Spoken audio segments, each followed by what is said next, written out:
la canonicidad de las Escrituras? Bueno, para ese momento ya hemos declarado la suficiencia y la inspiración de las Escrituras.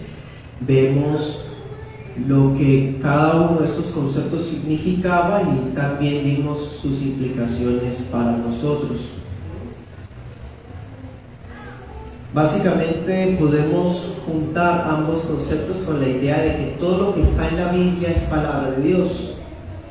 Pero hay una cuestión, y es que hay algunos detalles que el hombre ha incluido en la Biblia que no estaban dentro de lo que Dios inspiró, y esto pues suena un poco alarmante, pero permítanme esta enseñanza para aclararlo. No todo lo que el hombre ha incluido dentro de la Biblia podemos aceptarlo como palabra suficiente o inspirada, y con esto me refiero a que ya vimos que la Biblia está compuesta de una regla de 66 libros. Esos libros están inspirados por Dios y nuestra fe se resume en ellos. Leamos Lucas 24. Bueno, se resume, se contiene, se sujeta a esos 66 libros. Lucas 24, 44.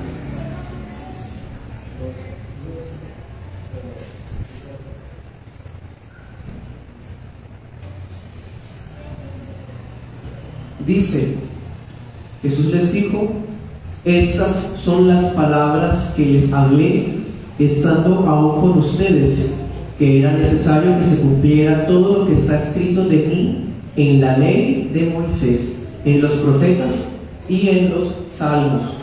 Entonces les abrió el entendimiento para que comprendieran las Escrituras.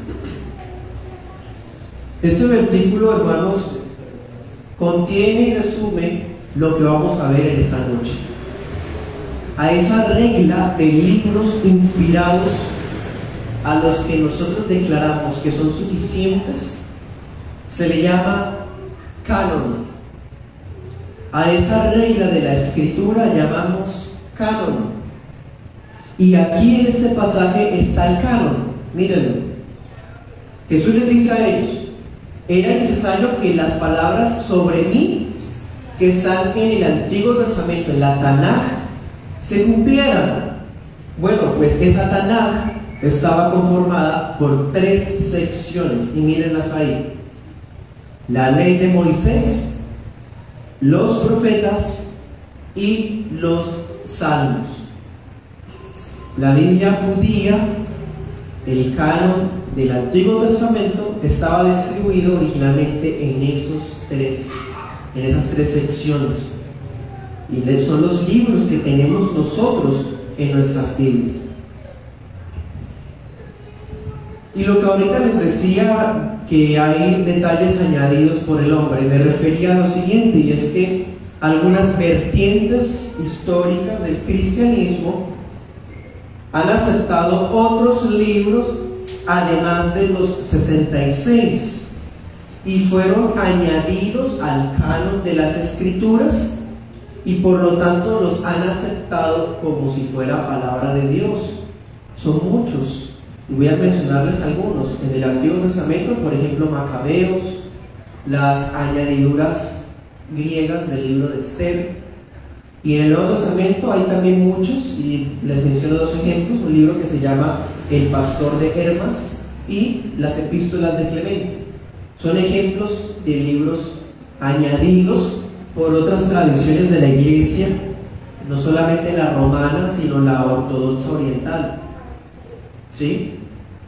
Voy a decirles unas palabras que están en la Confesión Belga. Abro comillas.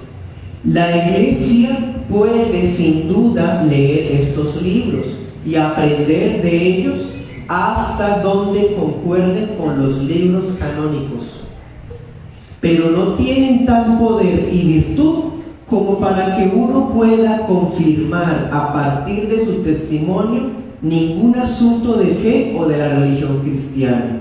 Mucho menos pueden disminuir la autoridad de los otros libros santos. Cierro comillas. Este es el artículo 6 de la Confesión Belga. Muy interesante.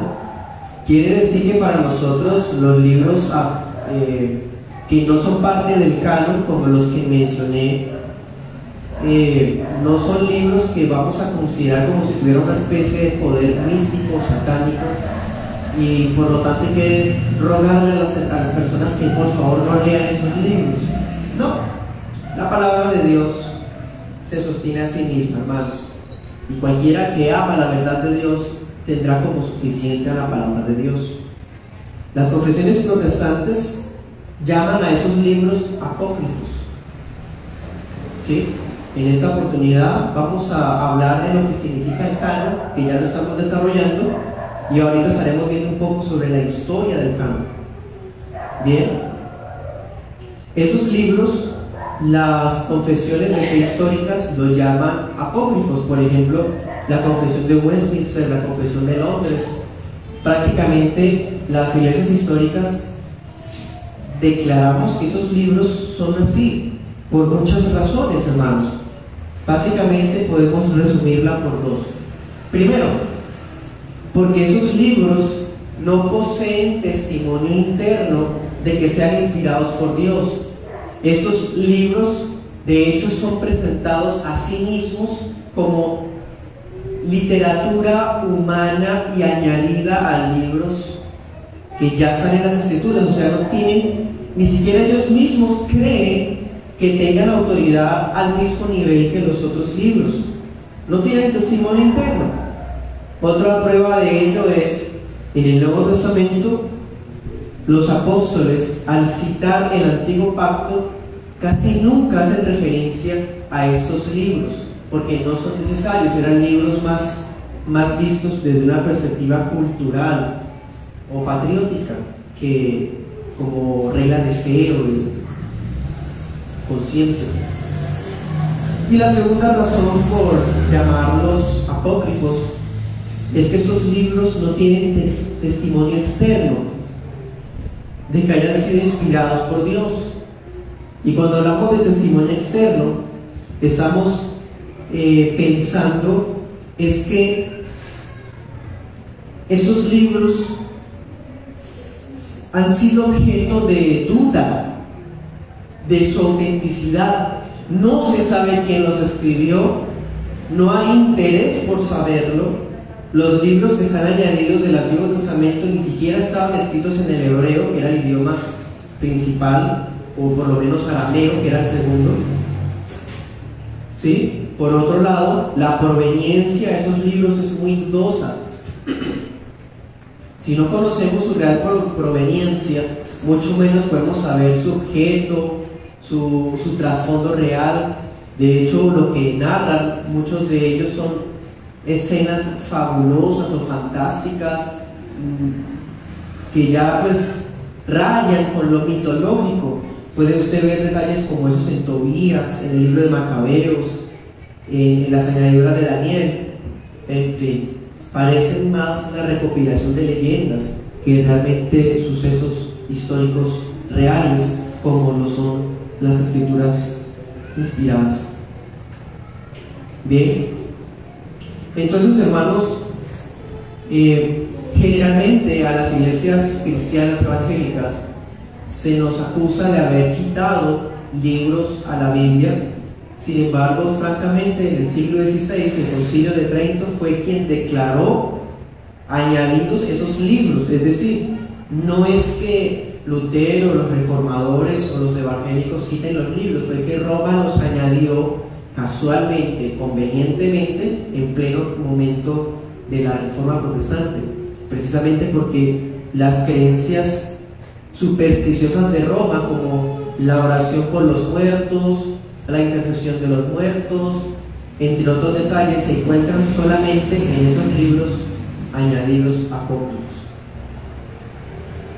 Bien, entonces esos libros apócrifos no fueron parte del primer canon de la Biblia, ¿sí? Ese primer canon también se le dice protocanon, por eso, proto, de primero, que fue inspirado en hebreo y en arameo. Por lo tanto, hermanos, si alguno de nosotros quisiera saber un poco de un trasfondo histórico, por ejemplo, leyendo Macabeos, o un poco acerca de la idiosincrasia de los judíos, puede leer Judy, por ejemplo, pero no puede aportar esos libros verdades doctrinales, porque no fueron escritos con ese fin. Así que esos libros no tienen autoridad para la iglesia, y podemos usarlos en la misma medida que usamos un libro cualquiera. ¿Sí? Es decir, ahorita, por ejemplo, yo cité la Confesión Belga. Para nosotros la Confesión Belga es un documento histórico interesante que muestra lo que la iglesia ha creído por siglos. Entonces, bajo ese mismo nivel podría uno citar una escena de Macabeos en un culto, pero solamente como un detalle meramente humano, no como un versículo bíblico para sustentar una predicación o un pasaje bíblico para sustentar una doctrina o una creencia, porque ningún escrito humano tiene ese poder, ni catecismo, ni confesión, ni declaración de fe, ni tampoco libro apócrifo. Solamente las escrituras tienen ese poder, ese peso de sustentar nuestra obediencia, nuestra conciencia, nuestras creencias. Bien, entonces, hermanos, eso es lo que significa un canon, la regla de la escritura que fue entregada, ya vimos, al pueblo, a la iglesia de Israel y a la iglesia del Nuevo Testamento. Profundicemos un poco más ahora en ese segundo punto sobre la historia del canon, algo breve. Yo les pregunto a ustedes, pensemos en el Antiguo Testamento, cuando Israel fue destruida por Asiria o por Babilonia, o cuando los seleucidas, o sea, los griegos, trataron de invadir Israel. Les pregunto, ¿cuál era la posesión más valiosa de la iglesia del Antiguo Testamento? ¿Qué era lo más atesorado por ellos en los días del Antiguo Testamento? Uno pudiese pensar el templo, los utensilios de oro del tabernáculo, o las vidas humanas, pero ¿saben? No. Lo más valioso en momentos de persecución para la iglesia en el Antiguo Testamento fueron los libros de la Biblia, el canon. Ahora otra pregunta: ¿cuál era la posesión más valiosa de la iglesia del Nuevo Testamento cuando fue perseguida después por el Imperio Romano? ¿Qué era lo más valioso para los cristianos del primero al cuarto, quinto siglo, cuando Roma los persiguió de manera tan sanguinaria? Las iglesias, los ahorros, los obispos, las escrituras, los libros del Nuevo Testamento. Es decir, hermanos, la palabra escrita de Dios es el tesoro más invaluable, valioso, que tiene la iglesia en todos los tiempos, más allá de los utensilios del tabernáculo, las piedras del templo, incluso de nuestras propias vidas. La escritura era lo más valioso. De hecho, reformadores murieron traduciendo la Biblia para entregársela al pueblo. La Iglesia Católica Romana, por ejemplo, mató cruelmente a Tyndale, un pastor inglés en el siglo XVII, por traducir la Biblia al inglés. Persiguieron a Cipriano de Valera, Cipriano de Reina, Casiodoro de Valera. Persiguieron a Lutero, y una de las razones principales por hacerlo fue que ellos traducían la Biblia para la gente. Siempre ha sido el motivo de persecución de los enemigos del pueblo de Dios arrebatarles la palabra, la Biblia. ¿Sí? A lo largo de los siglos ha habido innumerables enemigos externos que desde afuera han tratado de buscar y de destruir la palabra de Dios. Antíoco Epífanes, por ejemplo, en el libro de Macabeos, que es un libro histórico que puede brindarnos unos detalles sobre eso, nos habla que ese rey y sus predecesores y sucesores buscaban los libros para destruirlos. En el tiempo del Imperio Romano, el emperador Diocleciano fue el más terrible buscando los libros. ¿Ven? O sea, siempre ha habido un interés de Satanás de destruir la Biblia. Pero hermanos, esto que les menciono es la gente del mundo, los hijos de la serpiente, tratando de arrebatar el tesoro más importante que tiene la iglesia, el canon. Pero saben, no solamente hay enemigos externos. Las Sagradas Escrituras también han tenido enemigos internos. Y me refiero a gente de dentro de la iglesia. Han habido innumerables intentos, emprendimientos, intereses por sacar libros de la Biblia, ahí sí, literalmente sacarlos que ya hayan sido reconocidos, suprimir versículos, adulterar pasajes.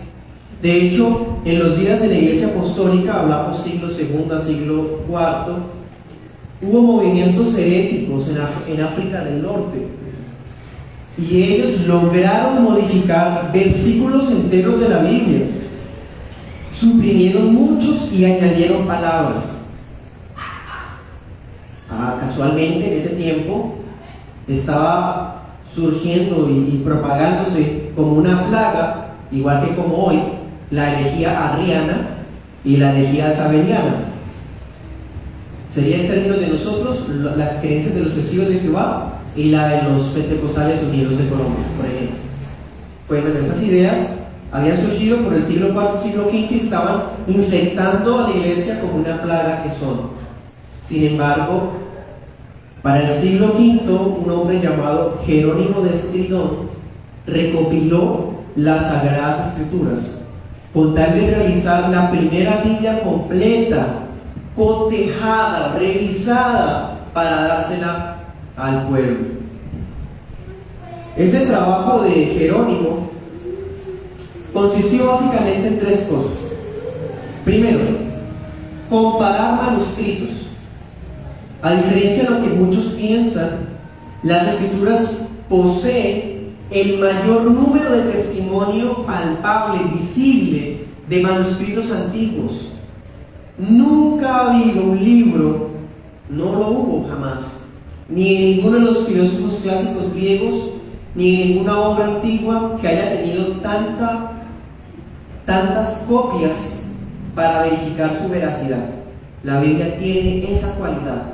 Por eso es que sí, hubo gente que manipuló textos, pero son tantos manuscritos que al compararlos se ve cuáles fueron esos textos manipulados y por lo tanto no prestarles atención.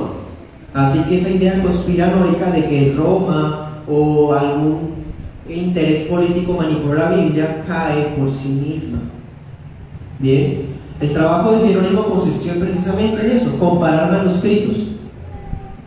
Segundo, verificar variantes. ¿Qué es una variante? Cuando se revisaban dos manuscritos y aquí había una palabra que es de una manera y aquí se decía un sinónimo, o a veces un tachón, o a veces un error, a veces una palabra imprecisa, a veces una tinta que se corrió mal, en fin. Esas variantes fueron revisadas una por una. Y tercero, traducir al latín las palabras hebreas y arameas del Antiguo Testamento y las griegas del Nuevo Testamento.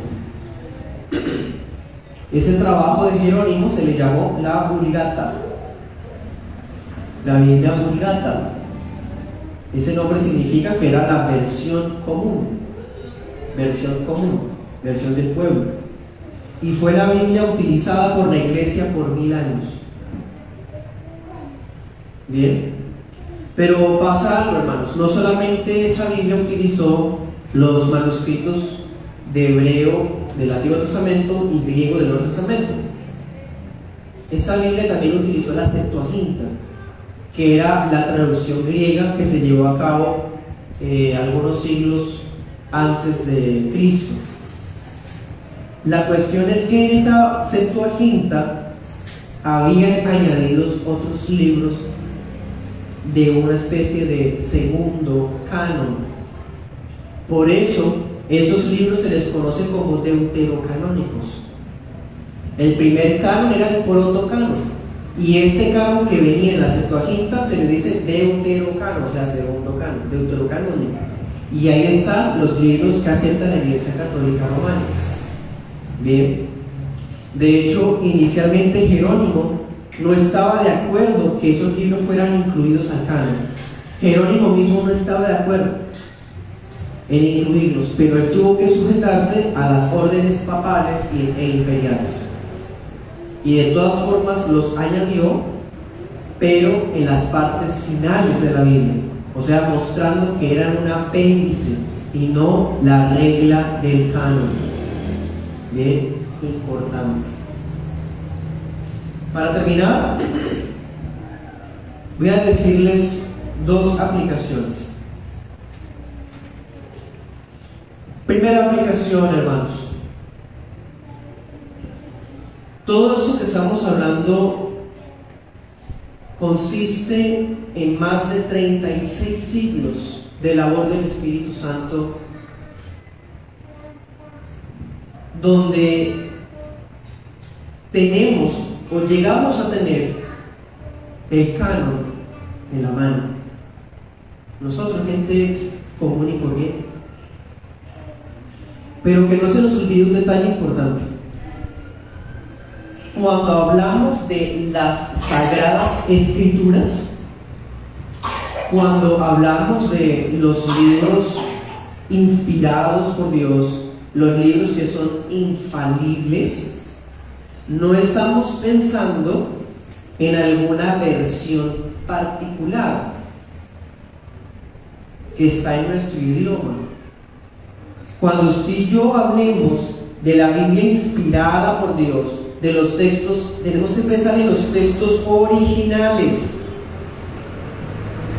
Estos fueron los libros infalibles. Nuestras traducciones no fueron inspiradas ni tampoco son infalibles. La Sagrada Escritura son realmente los libros originales. A esos libros se les llama los manuscritos autógrafos. Autógrafos. Es decir, fueron producidos por el puño y letra de los escritores originales. Esos fueron los libros inspirados. Importante. Pero saben, debido al paso del tiempo, ninguno de esos manuscritos existe. Ninguno. 36 siglos. Materiales que duraban por muchos 2 siglos. Imposible que existan hoy. Por eso fue necesario que los escribas transcribieran cada tiempo, periódicamente, los autógrafos. Y el trabajo de los escribas se le llamó apógrafos. Los manuscritos apógrafos, es decir, copias transcritas por escribas antiguos. Bien, precisamente en esas copias es donde se pueden encontrar miles de errores, variantes, pero debido a la gran cantidad y a la gran variedad de copias disponibles, los traductores de hoy pueden comparar y volver a hacer el trabajo de Jerónimo, de Lutero, de Tyndale, de Casiodoro y Cipriano, con la Reina Valera. Es el trabajo de siempre, comparar cuál texto es el original. Bien, es decir, nuestras versiones de la Biblia es lo más cercano a la Sagrada Escritura. Y ahí lo importante, hermanos, de ser muy conservadores con las doctrinas entregadas a la Iglesia Universal y de tener en cuenta variedad de versiones, porque una sola versión en nuestro idioma no es capaz de contener una hazaña suficiente para darnos lo que realmente el texto original quería decir. Es muy difícil. Hay palabras en los idiomas originales que en nuestro idioma no existen, por ejemplo, y eso es solamente un problema. Por eso es bueno contar con varias versiones de la Biblia a nuestro alcance y hay que aprovecharlas. Actualmente las tenemos. No por eso podemos negar que hay versiones más fiables que otras, y hay otras que ni siquiera sería bueno recomendarles. Por ejemplo, la traducción lenguaje actual es una Biblia que no es recomendable, no es fiel. Y mucho menos, por ejemplo, la traducción del Nuevo Mundo, una Biblia adulterada absolutamente por la secta arriana. Y hay otras versiones más de tipo crítico, como la Biblia textual, que son bastante cuestionables. Pero de todas formas, hermanos, debemos aprovechar varias versiones que tenemos para comprender mejor lo que leemos. Bien.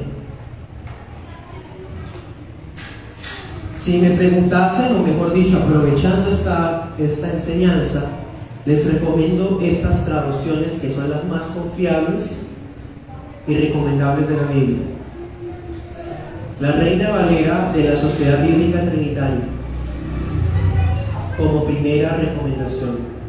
Es el resultado del esfuerzo, de la comparación de más de 10 años por parte de varones piadosos, confesionales, de manuscritos antiguos basados en la Reina Valera antigua. La Reina Valera de la Sociedad Bíblica Trinitaria es una buena versión que se basa en el texto recibido. Pero hay otras, hermanos. La Reina Valera actualizada 2015, sé que son de diferente escuela, pero debo dar mi apreciación en esta oportunidad. Está la Nueva Biblia de las Américas, otra versión recomendada, sana, y esas son las versiones que el servidor recomienda. ¿Hay más? Claro que sí. Reina Valera Gómez, la clásica 60 también. Y en cierto punto, la versión internacional, la traducción viviente, son Biblias que no son fieles en todo sentido, especialmente en lo que respecta al Nuevo Testamento y las epístolas, pero tampoco podemos desecharlas o satanizarlas como algunos movimientos pentecostales hacen. Bien.